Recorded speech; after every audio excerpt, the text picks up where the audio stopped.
ఊర్ధ్వ దిక్కున ప్రసరించే నాడులు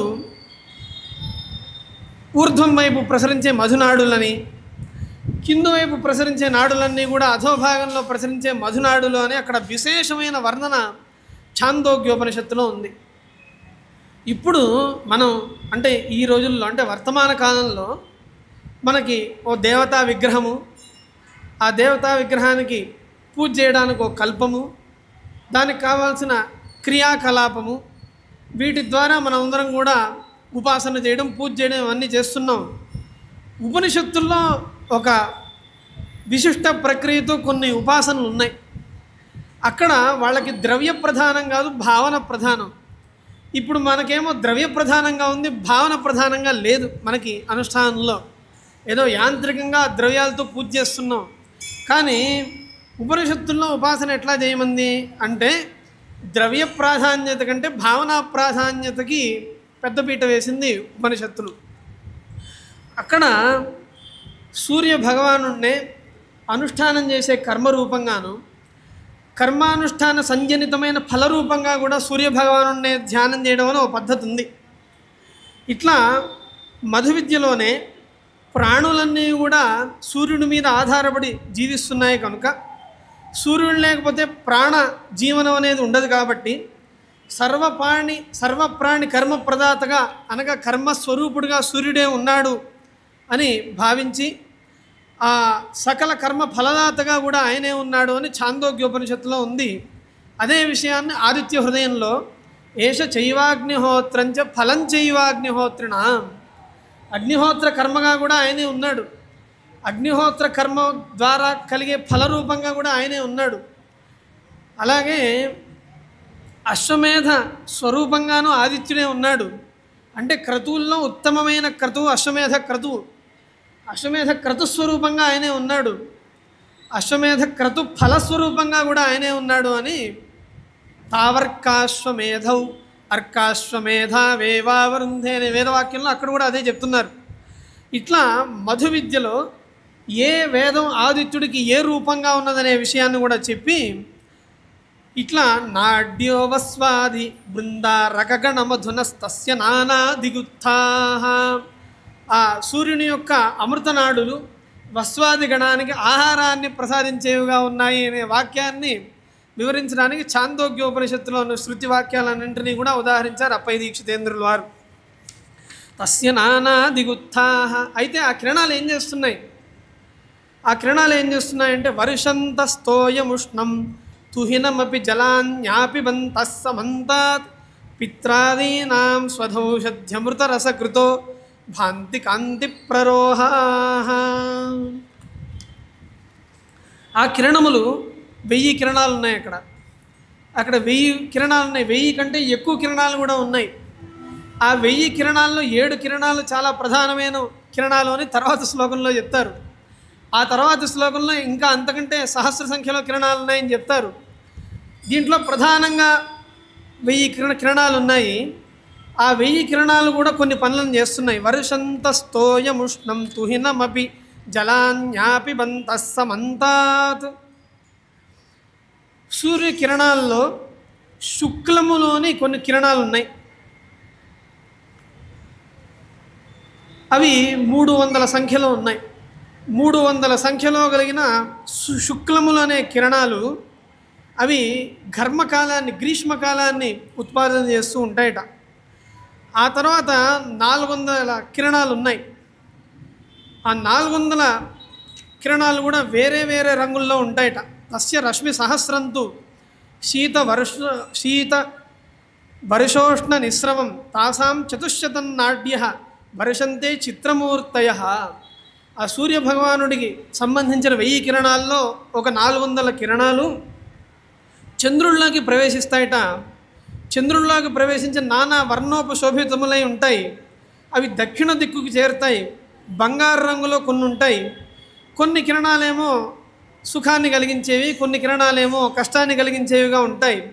ఇట్లా 400 కిరణాలు చంద్రుల్లోకి ప్రవేశించేవి వర్షాన్ని కురిపిస్తున్నాయనే మాట చెప్తున్నారు. ఆ తర్వాత 300 కిరణాలు ఉన్నాయి. హిమోద్వాహాస్తు తానాడ్య రశ్మయస్త్రింశతం పునః రేష్యో మేష్యశ్చ వాస్యశ్చ హ్రాదిన్య సర్జనాస్తథ చంద్రాస్తాహ నామత సర్వాహ శీతాశ్చాన్యగభస్తయ. అట్లానే చంద్రములు అని మరో 300 కిరణాలు ఉన్నాయి. ఆ 300 కిరణములు కూడా లోకంలో శైత్యాన్ని అనగా శీతలత్వాన్ని సంపాదిస్తూ ఉంటాయి. ఇట్లా వర్షంతస్తోయముష్ణం తుహినమపి, అట్లా నీటిని, వేడిని, చలిని కూడా ఈ 1000 కిరణాలు భాగస్వామ్యాన్ని చేసుకుని అవి చేస్తున్నాయని చెప్తున్నారు.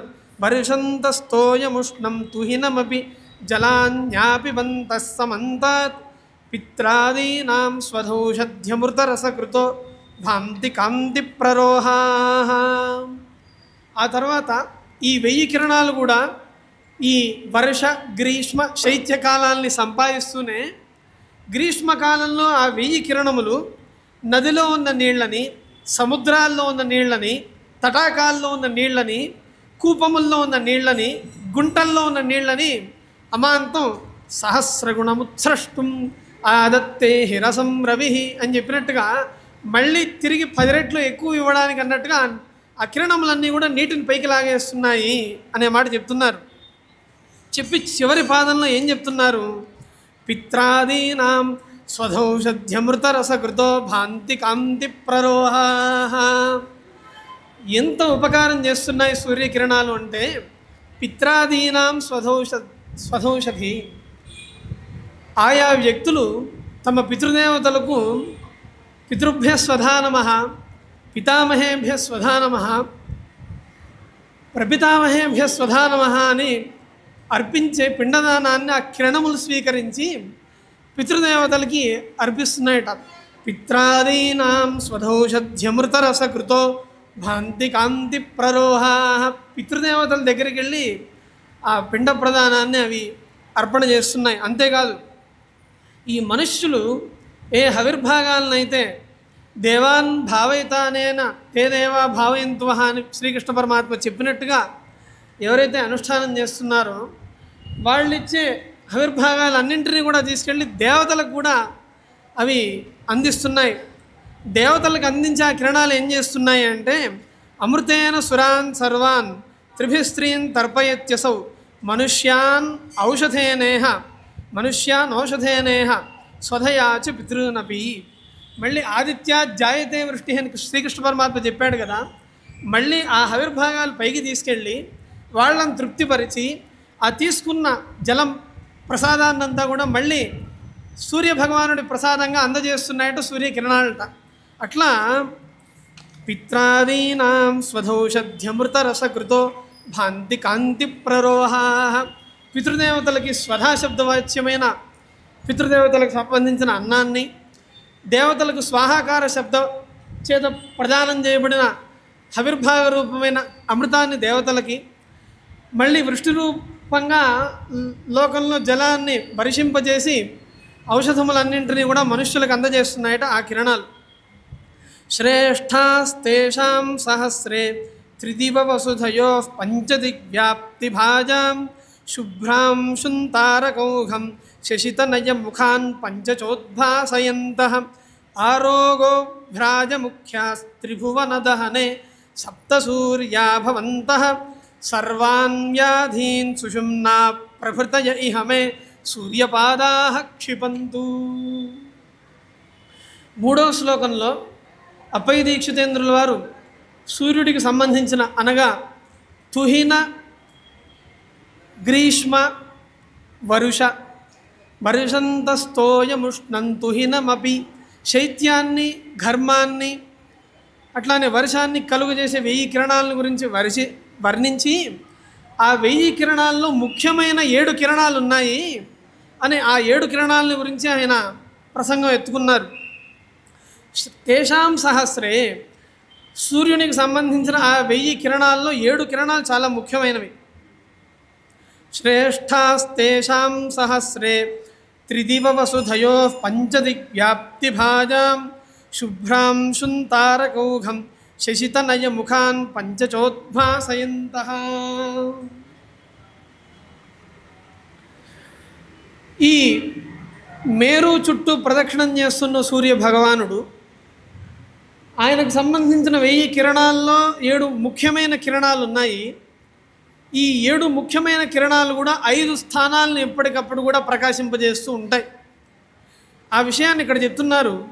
సూర్యుడు ఎప్పుడు ఏ దిక్కును ఉంటాడో ఆ దిక్కుని, అట్లాగే తనకు ముందున్న దిక్కుని, వెనుకనున్న దిక్కుని, ఇరు పార్శ్వాల వైపున్న దిక్కుల్ని కూడా ఈ 7 కిరణాలు విశేషించి ఆ పంచస్థానాల్ని విశేషంగా ప్రకాశింపజేస్తూ ఉంటాయి. ఇట్లా మానసోత్తర పర్వతం మీద మేరుకి తూర్పు భాగంలో మాహేంద్రుని పురం ఉంది. అంటే మేరు పర్వతం ఉన్నది. ఆ మేరు పర్వతానికి తూర్పు భాగంలో మానసోత్తర పర్వతం ఉంది. ఆ మానసోత్తర పర్వత సమీపంలో ఇంద్రుడి నగరం ఉంది. ఆ నగరానికి దక్షిణం వైపున యమపురము, పశ్చిమం వైపున వరుణపురము, ఉత్తరం వైపున సోమునిపురం, ఇవన్నీ ఉన్నాయి.